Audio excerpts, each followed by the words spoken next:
Bom dia, meninos. Hoje nós falaremos da teoria de placas tectônicas. Seria o surgimento dos atuais continentes e ilhas. A teoria do alemão Alfred Wegener, do início do século passado. Ele defendeu a ideia de que houve a formação de uma só massa continental, chamada de Pangeia, há milhares de anos. E essa Pangeia, ela se fragmentou com o passar do tempo. Por que ela se fragmentou? Houve um movimento de grandes blocos de rocha no interior da Terra. Esses blocos de rocha são chamados de placas tectônicas.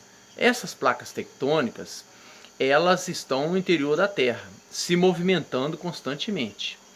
Esse movimento das placas, ele acontece através do choque entre elas e também do afastamento, que seria a movimentação em sentidos diferentes. No caso do choque das placas tectônicas, nós temos, por exemplo, uma das consequências é a formação das cadeias de montanhas, as chamadas cordilheiras. Essas elevadas cadeias de montanhas se formaram justamente a partir do choque entre as placas tectônicas e a formação das cadeias montanhosas. É o exemplo da Cordilheira dos Andes, que está na América do Sul e formou-se a partir do choque entre a placa sul-americana e a placa de Nazca. Essas placas tectônicas, elas são as áreas onde ocorrem os grandes terremotos no planeta. É exatamente por causa do choque, o atrito entre as placas tectônicas, que nós vamos ter os grandes terremotos. No caso do Brasil, o nosso território está localizado numa área central da placa sul-americana. Daí a gente não ter terremotos de grande magnitude. Nós estamos localizados numa área central. Onde é que ocorrem os grandes terremotos? Nas bordas, nas beiradas das placas tectônicas. É o caso da América do Sul, onde está a Cordilheira dos Andes, na América do Norte, onde está localizado a cadeia das montanhas rochosas, o Himalaia na Ásia, é onde nós temos o choque de placas tectônicas. As placas tectônicas, quando se deslocam em sentidos opostos, nós temos como uma das consequências a formação das falhas geológicas. Por exemplo, nos Estados Unidos, nós temos a falha de Santo André, que é resultado do afastamento de placas tectônicas. A partir daí, nós temos uma dinâmica muito grande do relevo terrestre. O exemplo do Japão. O território japonês é caracterizado pelas intensas atividades tectônicas, porque ele está localizado entre 4 placas tectônicas, que estão em constantes movimentações, atritos e, consequentemente, terremotos constantemente. No caso do relevo brasileiro, ele já é de formação mais antiga. E daí a gente não ter, essa instabilidade tão grande. O relevo brasileiro tem uma certa estabilidade tectônica, tem uma formação onde nos proporciona uma certa segurança em termos de formação de terremotos e vulcões.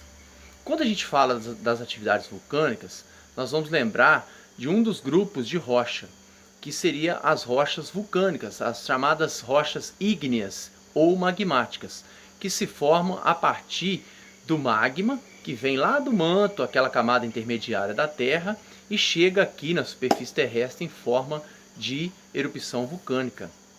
Como eu tinha dito, o relevo brasileiro ele tem uma estabilidade, por ser de formação antiga. As falhas onde nós tínhamos do nosso relevo para a passagem do magma e, consequentemente, gerar uma erupção vulcânica foram cicatrizadas. Daí nós não temos hoje atividades vulcânicas no Brasil, vulcões ativos no Brasil.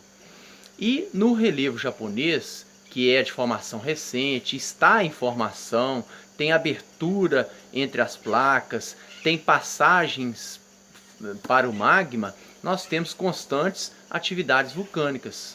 Portanto, as áreas do mundo onde ocorrem terremotos são áreas também expostas a atividades vulcânicas. são áreas de formação mais recente, são áreas geologicamente recentes. O caso do Brasil é um relevo geologicamente mais antigo. Pois bem, a partir daí nós temos as rochas magmáticas, que a gente acabou de falar. No Brasil tem rocha magmática? Tem. Uma das características e evidências são os solos de origem vulcânica, né, que são extremamente férteis, utilizados para a agricultura. O exemplo clássico do solo terra roxa no interior de São Paulo, no norte do Paraná, né, que é um solo de origem vulcânica. Esse solo é extremamente fértil. É um solo formado a partir das áreas vulcânicas que ocorreram há milhares de anos atrás. Nós não temos vulcões ativos no Brasil.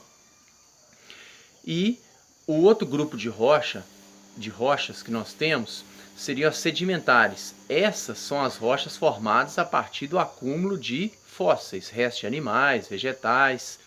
E as rochas metamórficas, elas são resultantes das transformações das rochas vulcânicas, das magmáticas e das sedimentares.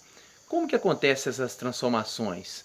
A partir dos chamados intemperismos, que são as mudanças provocadas pelo clima, pela natureza, as chuvas, os ventos, a ação do homem. Então as rochas magmáticas, elas podem se transformar em rochas metamórficas. As rochas sedimentares também podem se transformar, porque as rochas elas são dinâmicas, elas estão em constantes transformações, elas estão expostas às transformações promovidas pelos chamados intemperismos. São rochas formadas há milhões e milhões de anos e, claro, elas estarão expostas às constantes transformações. Façam, meninos, as atividades que estão na apostila, observem as figuras, tá, relacionadas aos movimentos das placas tectônicas e façam a atividade da página 201, a número 4. Ela retrata, né, no mapa as atividades vulcânicas no mundo. E aqui nessa página 201, vocês vão observar bem que as áreas de encontro de placas tectônicas, de afastamento de placas tectônicas, de choques, são as áreas também onde ocorrem a maior parte dos vulcões do mundo. Observem bem o Brasil. O Brasil, repetindo, ele está localizado numa área central da placa sul-americana. Daí o Brasil ter uma certa estabilidade tectônica e vulcânica. Façam a atividade da página 201, a número 4, que vocês vão tirar mais dúvidas sobre, observando o mapa, sobre a questão dos vulcões no mundo. E vocês vão tirar conclusões importantes, como por exemplo, que as áreas de maior instabilidades vulcânicas são as áreas de cordilheiras, são as áreas de encontro dessas placas tectônicas, ok? Bons estudos!